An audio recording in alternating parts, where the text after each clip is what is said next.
Well, after our Carabao Cup success on Monday, we do still have two trophies that we can go for this season, but things are starting to look a little bit shaky in our back line.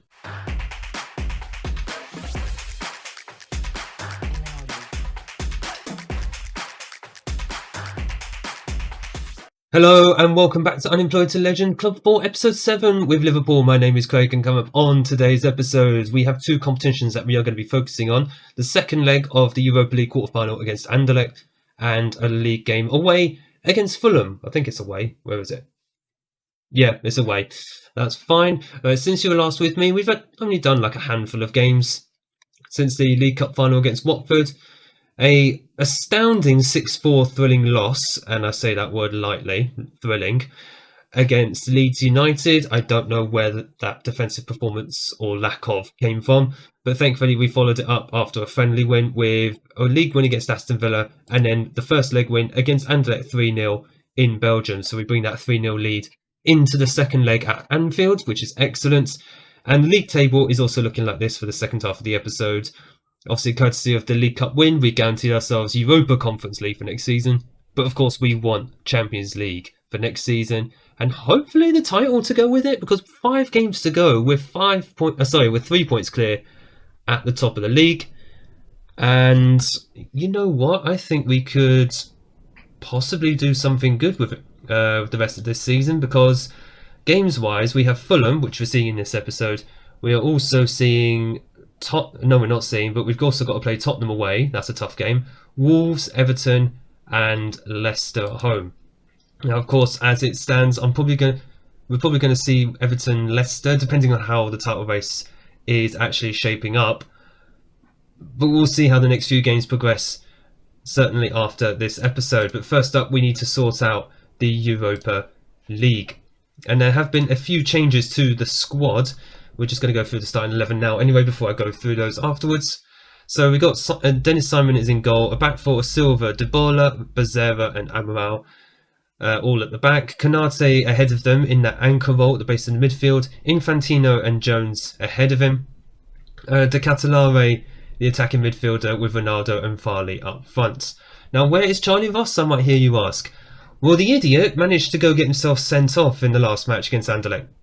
He bagged himself 2 goals in that game, which is fantastic because he now has 13 goals in 11 Europa League appearances, just seeing it's behind my head.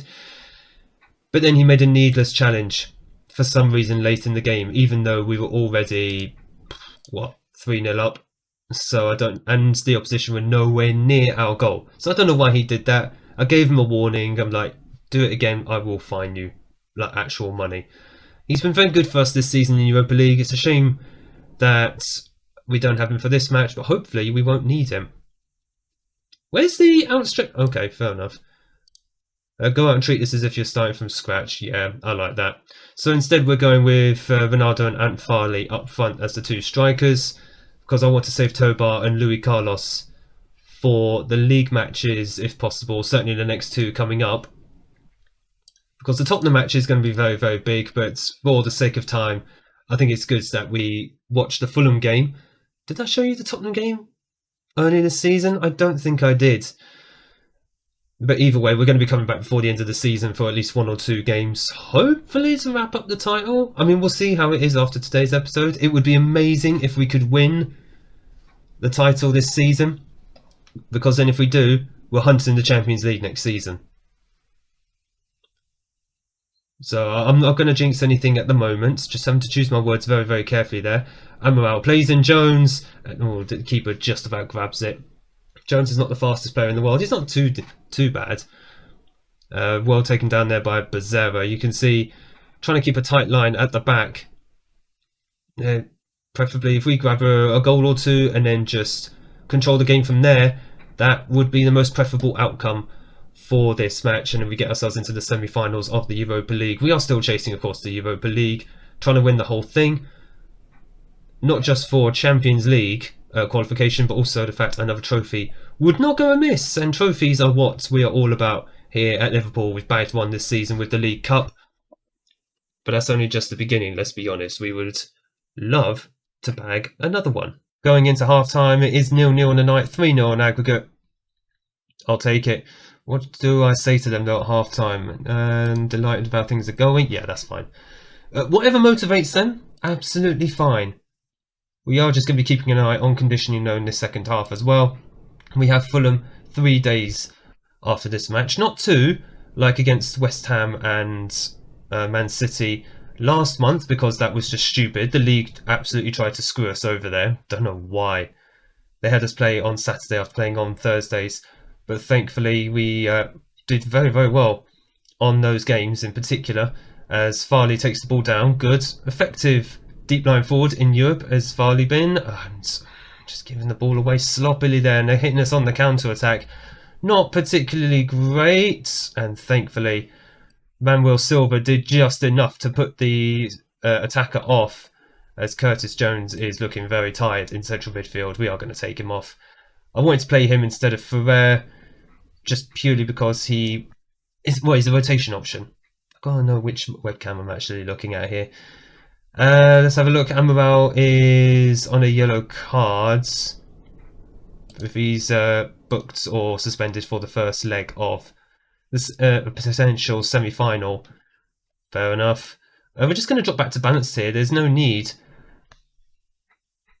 to go mad, and Anderlecht have just gone 1-0 up. This was kind of what I was afraid of. They have no choice but to come at us, don't they?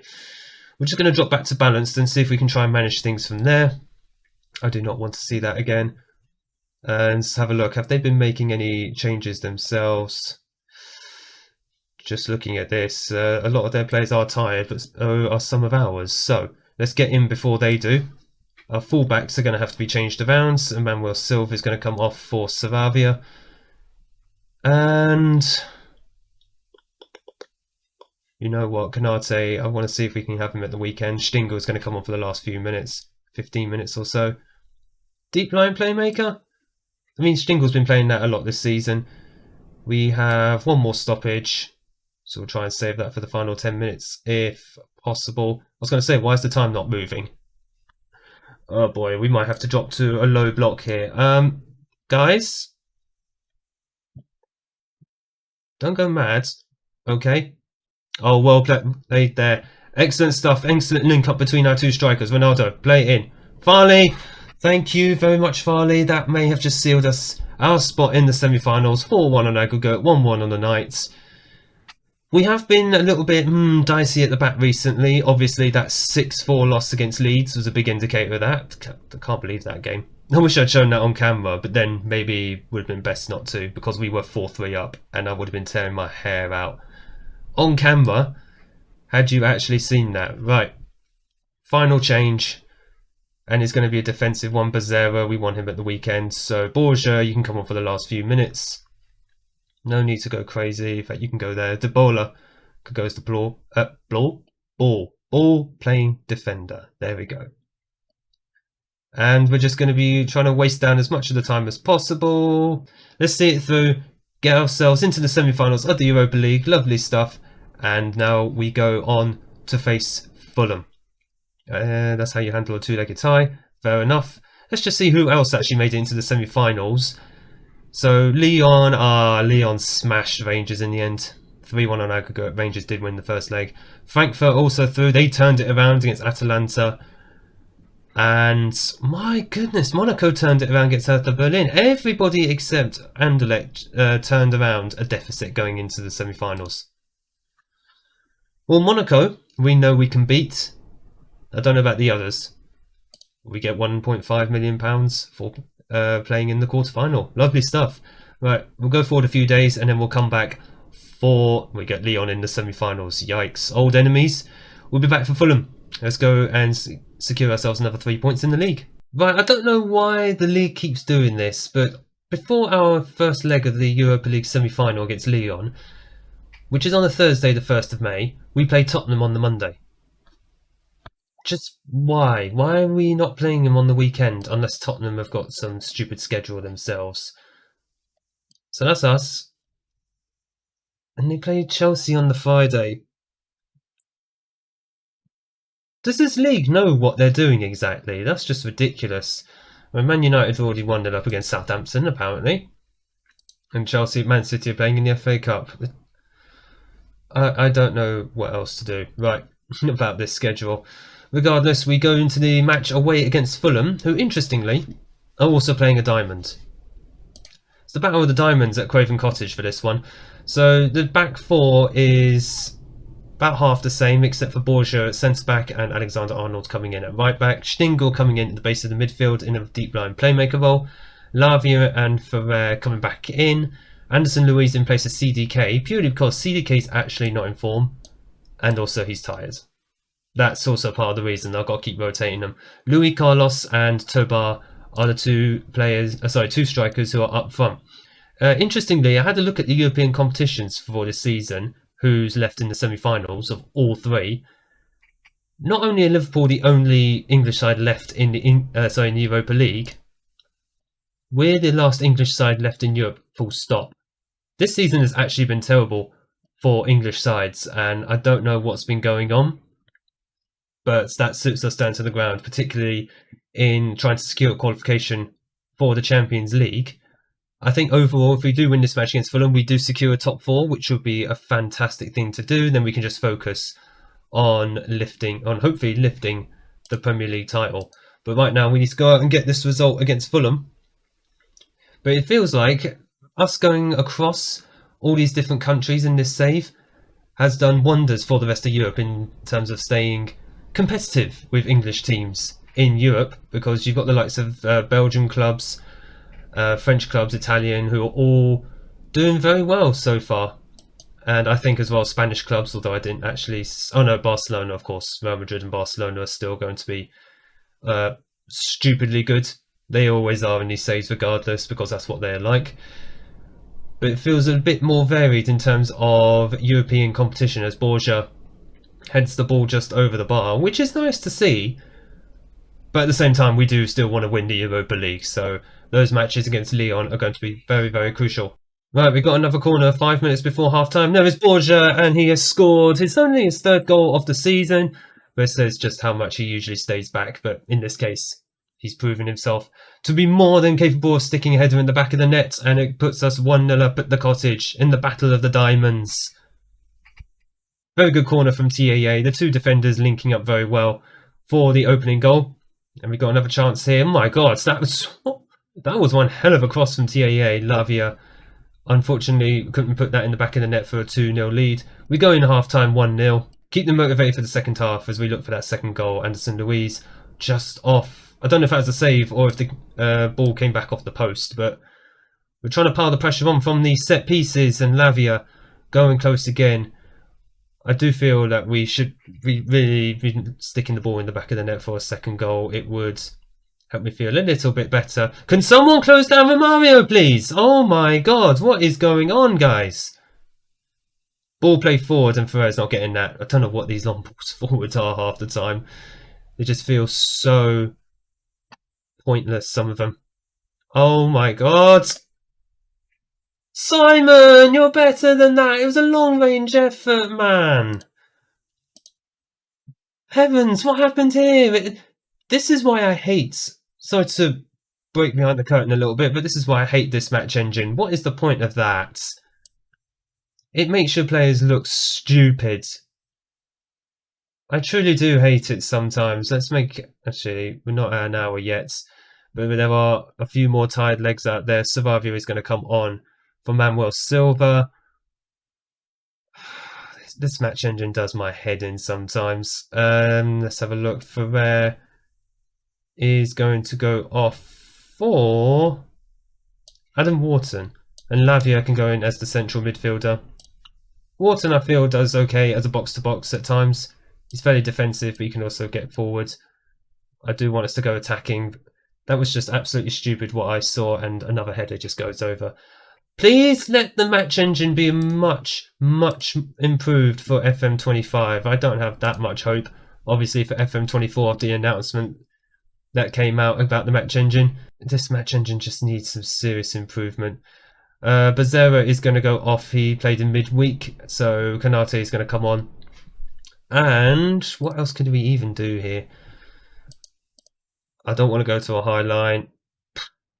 That just feels like a bit of a mistake. We're still on attacking.